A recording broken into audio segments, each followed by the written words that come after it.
నా favourite song ఒక rap song ఉంటుంది. వీడు బెంగళూరు వెళ్ళి ఉద్యోగం చేస్తున్నప్పుడు ఎందుకు రాని ఒక ర్యాప్ సాంగ్ ఉంటుంది. అది నా ఫేవరెట్ సాంగ్. అది ఐ థింక్ బాయ్స్ అందరు బాగా రిలేట్ చేసుకుంటారు. ఎస్పెషలీ డిగ్రీ చేసిన తర్వాత వేరే ఊరు వెళ్ళి ఉంటారు కదా, ఉన్నప్పుడు అరే ఎందుకు వచ్చాం ఇక్కడికి, మన సొంత ఊరే బాగుంది కదా అని ఫీలింగ్ ఉంటుంది ఎక్కడొక్కడ. సో ఆ సాంగ్ నాకు చాలా ఇష్టం. అండ్ కొత్తగా ఉంటుంది ర్యాప్ సాంగ్. అండ్ ఇన్వాల్వ్మెంట్ ఏమి ఎదగలేదు మ్యూజిక్లో. ఇన్వాల్వ్మెంట్ ఏం లేదని కాదు, అబ్సల్యూట్లీ 24/7 మ్యూజిక్లో ఇన్వాల్వ్ అయ్యి వెళ్ళి శ్రీచరణ్ వాళ్ళ ఇంట్లో కూర్చుని చేయించుకుని ప్రతి సాంగ్ తనే దగ్గర నుంచి చేయించుకుని వచ్చాడు. అండ్ ఒక పాట పాడాడు కూడా తన సినిమాలో. He sings beautifully also. ఏదిరా పాట? Both of తొలి them. తొలి చూపులలో అది ఉంది కదా, అది రవికాంతే పాడాడు ఆ పాట. సో ఇన్వాల్వ్మెంట్ ఏం లేదని కాదు. ఐ థింక్ రవికాంత్, ఇందాక ఎవరో ఒక క్వశ్చన్ అడిగారు, different people write in different ways అని. కొంతమంది నేచర్ చూస్తూ రాస్తారు, కొంతమంది మ్యూజిక్ వింటూ రాస్తారని.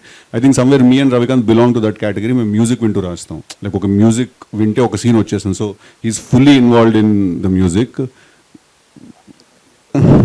అది వాడు శ్రీచు పాటలు ఇవ్వట్లేదని వెళ్తున్నాడు అంట, అదే లేదు. But I think Ravi's music taste is bang on. Sir చెప్పండి సార్, మీరు ఒకప్పుడు చెప్పారు సార్ కొత్త హీరో సినిమాస్కి థియేటర్స్కి రారు అని. అంటే మీరు ఇప్పుడు స్టార్ అయ్యారని ఇప్పుడు రిలీజ్ చేస్తున్నారా సినిమా? లేదండి, అప్పుడు కరోనా వచ్చిందని అప్పుడు రిలీజ్ చేయలేదు. Sir okay sir. Siddhi sir, sir it's very complicated question. Shraddha garu, Siraj గారు అండ్ శాలిని గారు, వాళ్ళతో ఎవరితో యాక్ట్ చేస్తున్నప్పుడు నువ్వు చాలా కష్టం నీతో చేస్తే నువ్వు చాలా డేంజరస్ పర్సన్ అని ఎవరితో చెప్పాలనిపిస్తుంది? అంటే ఇది ఎట్లా ఇది కాదు, I'm trying to understand the question. అంటే డేంజరస్ అంటే నీకు రాదు, నీతో చేయలేమా, లేకపోతే నీకు ఇంత వచ్చు నీతో చేయలేమా?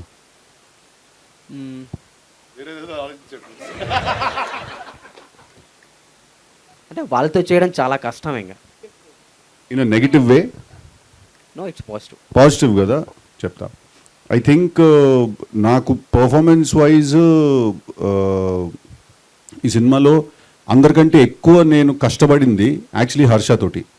ఎందుకు చెప్తున్నానంటే, బికాజ్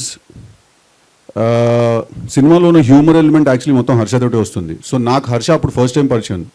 బట్ సినిమాలో యాక్చువల్లీ మా ఇద్దరు కెమిస్ట్రీ చాలా గట్టిగా ఉంటుంది. మేము మాట్లాడుకుంటున్నప్పుడు కానీ, తను నన్ను రాధ వెళ్ళిపోయింది, తర్వాత సత్య వచ్చింది, ఈ మధ్యలో రుక్సార్ ఒకటి, ఇవన్నీ మాట్లాడుకుంటున్నప్పుడు నాకు హర్షకి it was very tough to work with him, because we both had to create some nice chemistry where it felt like very healthy conversation friends where hang. బాగా ప్లాన్ చేసే కదా. నెగిటివ్ ఎవరిలో ఏం లేదమ్మా, నెగిటివ్ అంత పాజిటివ్. మేము corona positive వచ్చినప్పుడే OTT release చేసి పాజిటివ్గా తీసుకున్నాం దాన్ని. రియల్ లైఫ్లో రాధా బెటరా, రాధిక బెటరా? రాధానే బెటర్ ఆబ్వియస్లీ. ఇద్దరు ఉంటే ఎలా ఉంటుంది? It's complicated. Okay, thank you guys, thank you very much.